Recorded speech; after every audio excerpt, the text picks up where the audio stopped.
welcome to the Sidebar. I'm Sebastian Morales, filling in for Clint Myers-Novak, who's out recovering from a breast reduction. The Civil War Monitor offers a fresh view of America's greatest conflict through contributions by the country's leading historians, researchers, and authors. Kurt Davies is none of those things. He is a Civil War reenactor, a photographer, and a photo historian. Kurt Davies, welcome. Now, this first photo, if I can set up the perspective for our listeners, we're grateful for you listening to our show, and thank you for the support. The donations keep pouring in, and we're going to get out of that operation. Now, the first photo is a Confederate soldier, and he's running downhill. It's just him. Picture about a 60-degree angle. The man has his bayonet on his shoulder. It's cocked towards the sun. He's screaming. And behind him are about 30 rabbits. They look like they're chasing him, or is he leading them into battle? What's going on here? This was the Easter version of Pickett's Charge. I see. And we wanted to really bring the kids involved into it, because there were a lot of children. So we had a Easter egg hunt, and then it's the rabbit chase. And so we infected all of these rabbits with a rabid hay fever to give them a real fighting chance against these kids. And then we gave all the kids knives. Well, this isn't a kid, though. This is a grown man. And the grown man is the bait. And I didn't even finish on the right-hand side. There is a cannon mid-fire. The ball hasn't deployed yet, but the smoke plume is over the wick, and it's coming. Mm-hmm. And he's running towards it. Is that bravery, or is he fleeing? It's a reenactment, but I tell you what, the look on his face says, this is real. I mean, those rabbits are going to get him if that cannonball does not. He's going one way or the other. And you were in the perfect position for the photo. I was in the perfect position, it's just so many photos, historical photos, the photo of Iwo Jima and the flag raising even. That was just right place, right time. And here was my signature right place, right time. Cannonball's not out. You can see the death in the whites of the rabbit's eyes. They're coming for blood, for human flesh. And, either that man is getting out of the way of them rabbits or he's getting out of the way of the cannonball, but he cannot get out of the way of both. And what happened after the photo? Who did the cannonball get him, or did the rabbits get him? Oh, we all had a great meat pie afterwards. It was a lot of fun. And meat pie is a pseudonym for... It was some turkey. Carolina turkey. Carolina turkey. I see. And you guys have a whole method. You dry it out and it becomes jerky. So it's Carolina turkey jerky.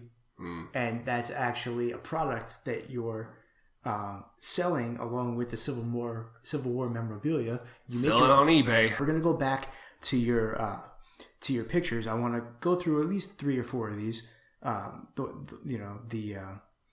The more notable ones, the ones that have been published in the Civil War Monitor. But real quick, tell us about your jerky process and tell us about the animals that you hunt them yourself. Yeah, I have this outfit, this big top hat outfit that is the head of a buck, a 10-point buck, and I just walk around with that. And I move in kind of a fashion that reminds them of a deer. And a lot of times I'll get doe that walk up to me looking to mate. And so they want me to climb up on top of them. Oh, be careful. But it's important to remember what you came here for, because, it's not a Tuesday night at the club, am I right? Not a Tuesday night at the clubhouse with the boys. That's ladies' night. So once I get the meat from whatever animal I catch. And you have 2 methods. There's the traditional hunting method, mm-hmm. and your proprietary method is you beat the meat out of the animal. Yeah, you gotta win the animal's trust. So something I might do if I'm trying to get, let's say, a classic turkey. Yeah, I go to Carolina, I go to a turkey fair, and I find one of them turkeys, and I find the biggest turkey, and so I take the turkey and I bring it back to camp, and then the turkey is entered into our fight club. Well, you skipped a couple of steps. You befriend the turkey, you name it, you take it on trips, you take pictures with it, you dress them up. Essentially, you not only befriend the turkey, but you win the turkey's trust, and you make him feel as though he's part of your family, and then you beat the meat right out of him. I feel like it's important for a turkey to really be in a good environment where it feels humanely treated and it doesn't feel panicked, so that when you start beating it with your fists and hammers into complete and total annihilation, so that all that's left is a pile of skin, ragged bone, and some fat, then it will feel like it has done something good with its life. And you have a method of slapping the meat right off the bone. Oh, you just go and it's you ever been with a big lady? A real big large lady, just like something like there's more to grab onto than you can possibly grab. Oh, who hasn't? Exactly. So it's a sort of thing where you take your hand and you lick it first to get the good nice suction.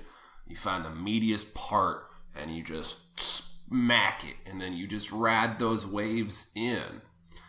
And it's an old ancient Chinese technique, actually. Oh, is that right? Where if you smack it at a certain angle, the meat will shoot out of the nearest orifice. And if I smack it up towards the neck, it'll come out the eyes and the mouth all in one piece. Oh, it just comes out inside out. It just comes deboned and total. It's good eating. It's farm fresh. That's what they say. And that slap, you named it after your idol. You call that's the Ken Burns. That is indeed the Ken Burn. Ooh. Oh. Hold on, which reminds me.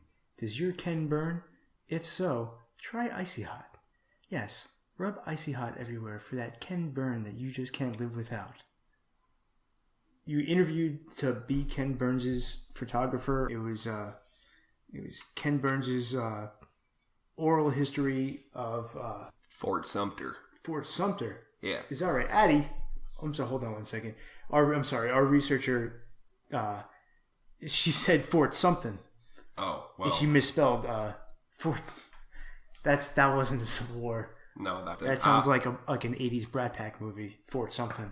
I would have watched that, actually.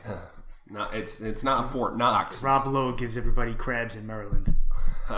Yeah, it was oral history of Fort Sumter, which, as you know, was the first major battle, the first conflict of the Civil War. No one was killed in the conflict, which was kind of sad. But it kicked off kind of the war of the American people. And it would have been an interesting time, because that was actually right up until that very moment. Fort Sumter was not actually Fort Sumter wasn't it wasn't a military place. It was actually of high traffic for hookers, for drugs, and little known fact, disposed kittens. Disposed kittens? Yeah, orphaned kittens. And where were they coming from? This has to do with the triangular trade? Mm-hmm. This has to do with the triangle trade. They were all coming from Laos. And so these were Laosian slave kittens. Laosian slave kittens. Coming over to try and make a better lives for themselves. And a lot of times they were sold into very, very mean and depressing situations. And they were put right to work, and the strongest kittens were bred. And that's where the mountain lion comes from. Mm-hmm. What we know now as the mountain lion. That's right. A lot of them in California on the west, and some of them up northeast, particularly in Maine. That's right. Yeah, they have their roots in Laosian slave kittens. And you have a Ken Burns tattoo. Mm-hmm. I'm told you tried to get it removed, but it came out looking like Kathy Bates. And it was an impressive screw up in that regard, because I went to the tattoo artist. We have a tattoo artist on set, and they do. And what does he use for ink? Oh, he uses mostly charcoal, and a mixture of charcoal and rabbit's blood and spit. A lot of saliva, a lot of spit. And so you have this Ken Burns tattoo. Mm-hmm. That now looks like Kathy Bates. Right. You tried to remove it. It now looks like Kathy Bates. But you made the best out of a bad situation, and you dressed Kathy Bates up like Abraham Lincoln, and she came out looking like Ulysses S. Grant. And it's a perfect tie-in because Kathy Bates is playing Ulysses S. Grant on Ulysses S. Grant, the early years. I don't think it's going to last as a network show, but Edward James Olmos was definitely an odd choice as Jefferson Davis. This is true. I mean, everything about that show screams to me like it's going to be... Well, I think the glaring fault of the show is it taking place in Laguna Beach. And that just is not true to form. I feel like Laguna Beach is an odd place to do it. If you're going to do that sort of thing, Kathy Bates as Ulysses S. Grant. She's a wonderful actress. I believe it's going to be amazing. You think her performance is going to be amazing? I think her performance is going to be amazing. Not the show. The show, I'm on the fence about. Because have you seen the billboards? She's on the White Lion. She's on the Mountain Lion from the Laosian Slave Kittens. The Laosian. But she's on a surfboard on the Lion, and she's surfing in Laguna Beach. Our researcher, the intern Addie Harper's brother, drowned in the Great Seal Lion migration of 2004 while he was surfing, and they pulled him right down to the bottom, and he was never seen or heard from again. I mean, they will do that every once in a while. Sea lions, they come around and just snatch people right up. I actually had one of my ex-wives went out once and swimming, and she came across a sea lion pup. She tried to befriend this pup, and I told her not to. And she has this thought in her mind that she is excellent with animals. She's not. She's terrible with animals and worse with kids. And this sea lion pup had the sea lion mom and sea lion dad, and the sea lion mom came around and actually did a whoopsie poopsie, which is the sea lion howdy doody. Oh. Mm-hmm. And then the sea lion dad came around the rat, and he did the sea lion's roar and just came in and that's similar. It's similar to the rebel yell, but with a lisp. It is, and you're proficient in that. I have trained many times because ever since hearing it, I can't get it out of my head. Would you mind? Would you indulge us? Sure. So the whoopsie poopsie, the okay, give us the whoopsie. Mom came around and goes, "Har." That's the whoopsie poopsie. That's the whoopsie poopsie. Okay, and now, and then the dad came around and.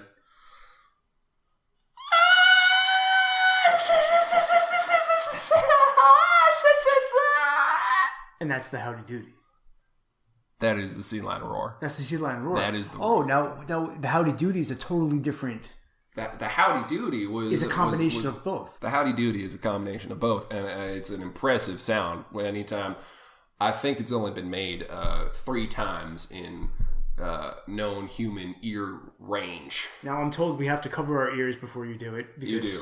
Okay. I would suggest covering your ears. If you don't mind, I'm just going to take my headphones off. I'm going to cover my ears. And whenever you're ready, let her fly.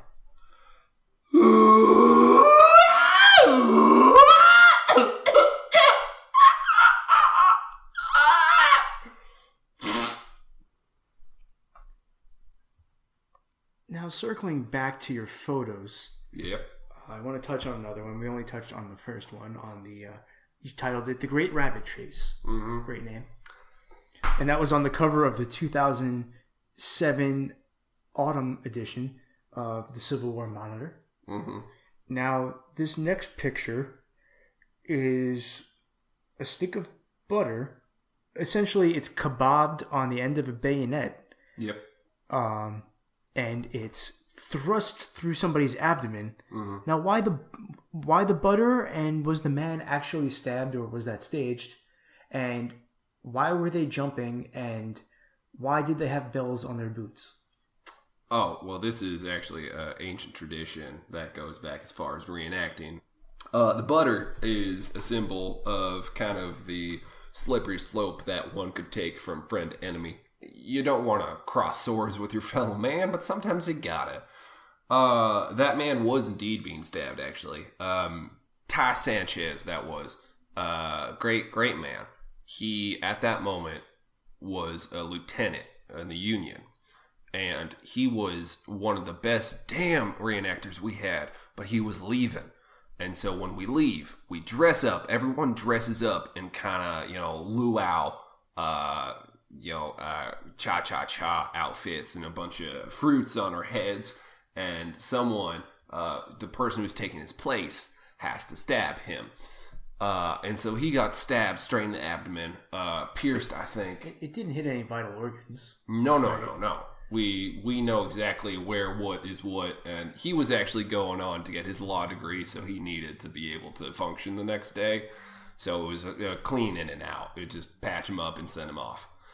So that was fine. The bells on the boots. The bells on the boots are because we need to make sure that all of the animals in the area know exactly where we are when this festival goes on, because it's such a pungent smell that if any of those mountain lions or the Laosian kitten descendants... The slave kitten. Yeah, slave cats. Slave kitten. If any of them or the rabid bunny descendants, or maybe some spurned doe that I haven't called back in a few months, like those are definitely some animals that might come around and try and eat something off one of our hats. So we keep the bells so that those animals don't come around. And you titled this The Battle of the Ballerinas. Yeah, it's a very graceful time. And both men are, at this point, jumping up in the air. And the man, Sanchez, right? Sanchez. Private Sanchez? Lieutenant. Lieutenant Sanchez. It looks like, is this a triple Lutz?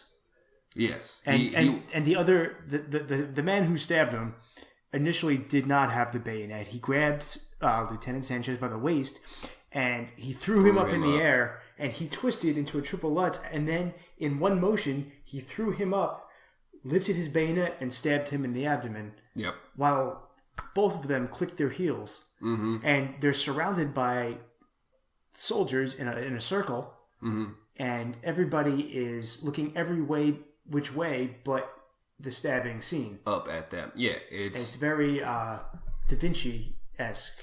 Yeah. Reminds me of The Last Supper, sort of. It has that sort of tone. Very muted blacks and whites, dark hues of gray. It's called the shish surprise. Like surprise shish kebab sort of thing, the shish surprise. We also call it the last goodbye. And the puddle of butter, the melted butter, is underneath them, signifying that came before and the past that you can never go back to. If you have the time, I'd like to touch on one last photo. Obviously, if to our listeners, if you're interested in Kurt Davies' work as a photo historian and a Civil War contributor to the Civil War Monitor, you should check out his website, where he also sells his Carolina turkey jerky and other animal flavors and cuts. Now, this last picture is, you guys construct, this is during wintertime. Yep. And this is, you'll have to fill in the details on what hill this was, but you guys constructed a bobsled. And you guys have matching, what I want to say is the first bobsled uniform ever assembled. And these are authentic. You didn't make these. This is Civil War era costumes that you took on loan from the Smithsonian, and they didn't know you were going to wear them. Yes? No? Nope. No. And how did you get the Smithsonian to lend you the bobsled uniforms? So that was actually, the hill was Malvern Hill. It's the spot where it was one of the last great battles of the 7 Days battles, which was a series of battles in 1862. That was a huge turning point for the North versus the South. So, so the Smithsonian and I'm a frequent contributor, frequent guest, so we like each other, and they were willing to give me some of the clothing, and I found some pictures that have not been seen since 1873, and they were in the possession of a Swiss royal. Now, this Swiss royal had come over to America at the time during the Civil War, And he saw that these men were sad and broken and destitute, and he knew that he needed to introduce to them something. And the Swiss are, of course, renowned in their ability of bobsledding. And so he thought in his Swiss way, why not, I'm trying to be Swiss here, why not make them sled? And so he built his own track and gave them as much like padding as possible. And what you'll notice actually on those outfits is a lot of that is made out of a mixture of sawdust, bear pellets, and the bones of dead soldiers. Well, because it's very polished, very shiny. Mm-hmm. It's very polished and shiny. So you had to have the most like the sawdust is to hold it all together, and the bear pellets are for the padding. But it's the bones that really give it the shine, the glistening. And so you'd have full body kind of outfit that would pad you all around. And then the bobsled itself was just a carved out husk of dead horses that was oiled with a bunch of lamp oil or blubber or whatever they could find. And see, the bloodiest part of the Battle of Malvern Hill was the final charge, where everyone was, an order was given to not shoot until you see the whites of the men's eyes. Now, you titled this picture "The Flight of the Bobsled," and the bobsled indeed did fly. It did, and we see the men with so much promise, so much gusto, leading the charge, but we don't know did the bobsled land? Did they survive? Did it land on anyone? How did you take this picture? It was a moment suspended in time. It really was. It was something that I don't think I will ever see again. It was everything connected and went slow motion for a second, and I was there. And again, right place, right time, just like any photographer will tell you. Just like the man who caught that photo of the Cal versus Stanford game where the kid hits the other kid in the band, and it's just a stupid but perfect moment. Right place, right time. So I put up my camera, and they were just hanging in the air, and they must have been up there for 30 or 40 seconds for me to get this picture. And it went from, at the start of the photo, I think what was most confusing for everyone, because there is, if you look at their faces, there's some sort of, it's kind of like a Mona Lisa, where you can't quite make out what their features are, but they're saying something. It's because their features changed. It's because at first they were smiling and happy, and then as it went on, they got terrified. These boys thought they were about to die. They did, all of them, everyone. But in the air, it was a wonderful, pure moment of just ecstasy and innocence going off into the distance. Kurt Davies, the Civil War Monitor. Kurt, thank you so much for your time. You are certainly welcome. This has been The Sidebar. Coming up next week, fences. Are they really keeping our neighbors out?